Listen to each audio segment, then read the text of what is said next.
நண்பர்களே, உங்களுக்கு தெரியுமா? ஓர் இளவரசி தனது கணவனுடைய வெற்றியை ஒரு கவிதை நூலாக எழுதியிருக்கிறாள் என்று. அதுவும் மதுரையை வெற்றி கொண்ட வரலாறை சமஸ்கிருத கவிதை நூலாக யாத்திருக்கிறாள். அந்த நூலின் பெயர் மதுரா விஜயம். அதாவது மதுரையை வெற்றி கொண்ட வரலாறு.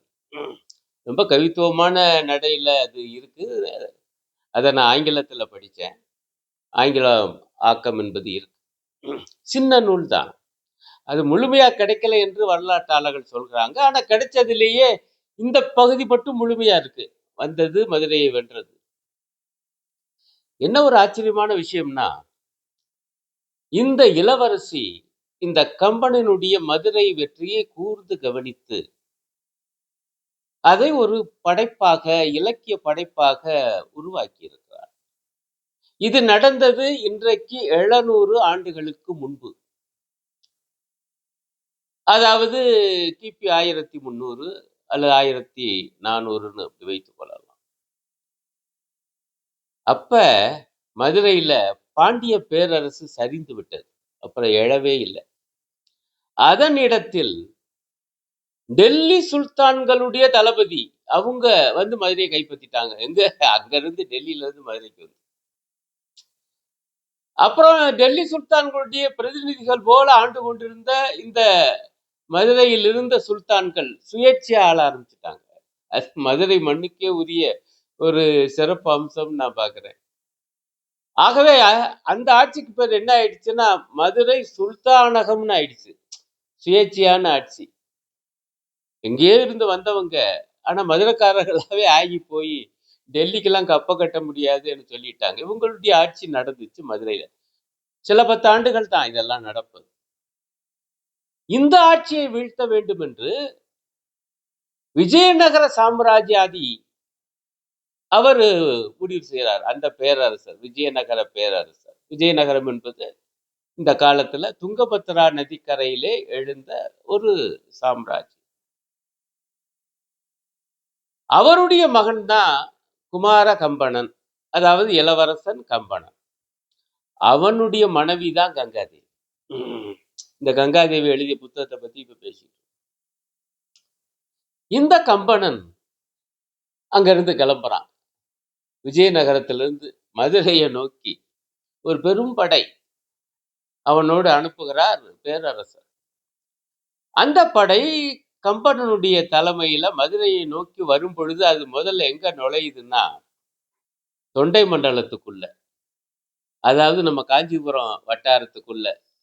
அந்த அதாவது ஆதி காலத்து பல்லவ நாடு, அந்த காஞ்சிபுரம் இப்பொழுது இருக்கு. இந்த காஞ்சிபுரத்துக்கு அப்பொழுது ஒரு ராஜா இருந்தார். அவர் பெயர் சம்புவரையர். அவர் பெயர்ல இருந்தே உங்களுக்கு தெரிஞ்சிருக்கும். அவரு முஸ்லிம் அல்லாதவர். அவர் சைவமா வைணவமா என்னன்னு நமக்கு இப்ப தகவல் இல்லை. ஆனா நிச்சயம் முஸ்லீம் அல்ல. இந்த மன்னரை கங்காதேவி எப்படி விழிக்கிறாள் என்றால் திராவிட மன்னர் சம்புவரையர். எப்படி அவங்க அந்த காலத்து தொண்டை மண்டலம் திராவிட நாடு என அழைக்கப்பட்டது. வேறு சில ஆதாரங்களும் இருக்கின்றன. நான் கூட சில உரைகள்ல சொல்லியிருக்கேன். இந்த திராவிட மன்னர் சம்புவரையரை வீழ்த்துகிறான் முதல்ல. யாரு? கம்பனன். இப்ப இங்க மத பிரச்சனை அல்ல. இதைத்தான் நான் சொல்ல வர்றேன். மண்ணாசைதான் இருந்தது. ஆக விஜயநகர சாம்ராஜ்யம் அது இந்த தமிழ்நாடு பகுதியை முழுமையாக வெல்ல வேண்டும் என வர்றாங்க.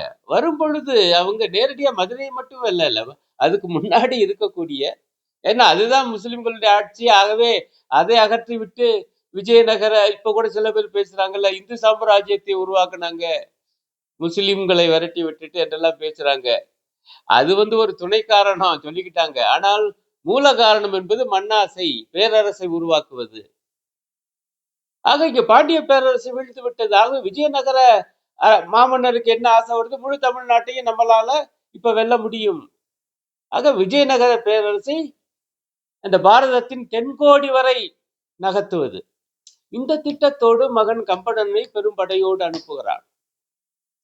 வர்ற வழியில பார்த்தா காஞ்சிபுரம் நிக்குது. சம்புவரையர் என்கிற திராவிட மன்னர் ஆட்சி செய்கிறார். அவரை வீழ்த்தாம அப்புறம் எங்கிட்டு மதுரைக்கு வர்றது? ஆகவே சம்புவரையர் அந்த காஞ்சிபுரத்து மன்னரோடு பெரும் யுத்தம் நடந்தது, கங்காதேவி சொல்றார். அந்த யுத்தத்தில் சம்புவரையர் வீழ்த்தப்பட்டார். அந்த திராவிட மன்னர் ஒழிக்கப்பட்டார். அதெல்லாம் ரொம்ப விரிவாக அந்த நூல்ல வருது. இப்படி அவரை வீழ்த்தி விட்டு காஞ்சிபுரத்துல அங்க அதனுடைய ஆட்சியாதிபதியாக கம்பனன் உட்காந்துருக்காப்புல. கங்காதேவி கூட இருந்தாப்புல இல்லையான்னு நமக்கு தெரியல. ஆனா நேரம் பார்த்தது மாதிரிதான் சித்தரிச்சிட்டு போறாப்புல. நான் அது ஆங்கிலத்துல படிச்சத வரைக்கும் பார்த்தா.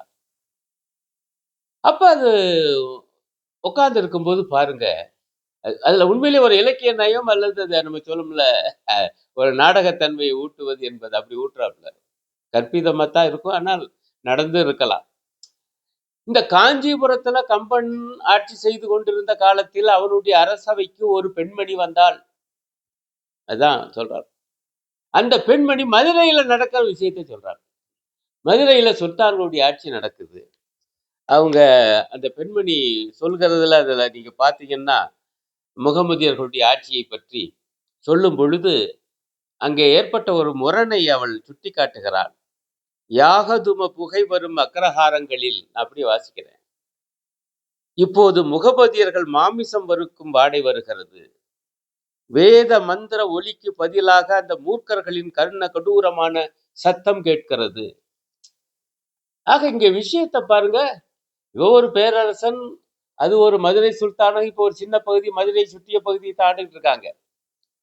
அதை கைப்பற்ற தூண்டுவதற்கு மத விவகாரத்தை இணைக்கிறாப்புல, அக்ரஹாரங்கள் பத்தி சொல்றாப்புல, வேத மந்திரங்கள் அதற்கு எதிராக முஸ்லிம்களுடைய தொழுகை சத்தம்லாம் இந்த பெண்மணிக்கு கர்ண கடூரமாக தெரிகிறது, கேட்கிறது. இதெல்லாம் சொல்லி வராப்புல. அது விரிவா போகுது அந்த பெண்மணியுடைய பேச்சு. சொல்லிவிட்டு தான் கையோடு கொண்டு வந்த ஒரு வாளை எடுத்து கொடுக்கிறான் கம்பனன் கிட்ட. இது தெய்வீக வாள். இந்த வாள் தெய்வீக வாள். என்ன வாள் தெரியுமா இது?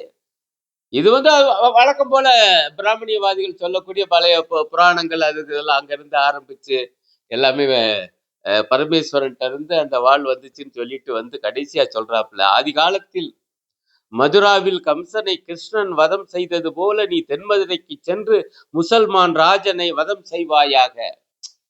எப்படி ஒரு பேரரசனுடைய மண்ணாசை ஏற்கனவே இருக்கு, அதை தூபம் போடுறதுக்கு இந்த மத மாச்சரியத்தை அந்த பெண்மணி ஊட்டுகிறாள். இப்ப நான் என்ன புரிஞ்சுக்கிட்டேன்னா, அதுல ஒண்ணு தப்பு இல்லைன்னு நினைக்கிறேன். இந்த மாதிரி இந்த மண்ணாசையோடு மத மாச்சரியத்தை ஊட்டுவதற்காகவே இந்த பெண்மணி மதுரையில் இருந்த பிராமணியவாதிகளால் அனுப்பப்பட்டிருக்க கூடும்.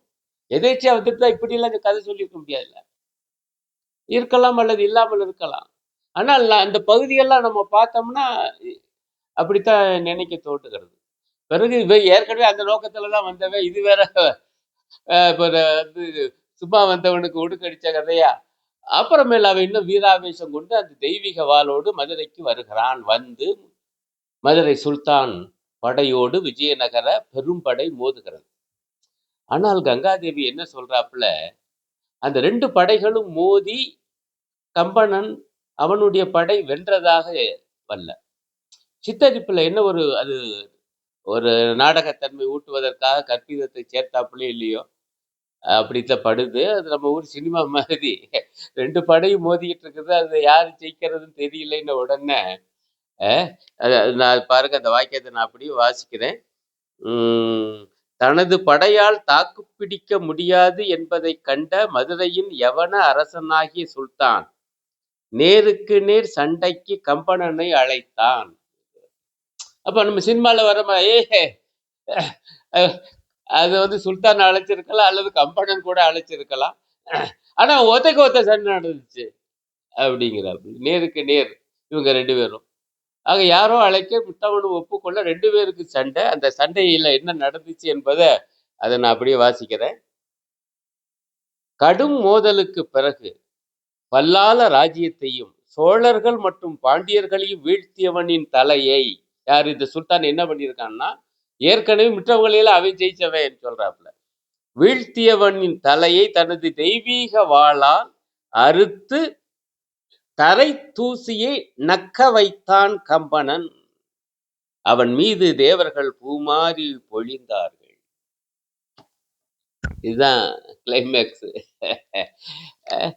இப்படி ஒரு நூலை இளவரசி, இதுல எந்த அளவுக்கு உண்மை கற்பிதம் என்பதெல்லாம் நம்ம பார்த்துக்கலாம். ஆனால் ஆச்சரியமான விஷயம், ஒரு வரலாற்று செய்தியை ஒரு இளவரசி ஒரு கவித்துவத்துடன் கற்பிதத்தை இணைச்சு பதிவு செய்து போயிருக்காப்புல. அந்த பெண்மணி கங்காதேவி அப்படி பதிவு செய்ய போய் தான் நடந்தது என்னன்னு நமக்கு தெரியுது. ஆகவே இது ஒரு முக்கியமான விஷயம். இந்த இந்த நூல் சிறு நூல் தான், ஆங்கிலத்துல கிடைக்குது. நீங்க எல்லாரும் படிக்கலாம். ஆனா நிச்சயம் இது ஒரு அரிய செய்தி தான்.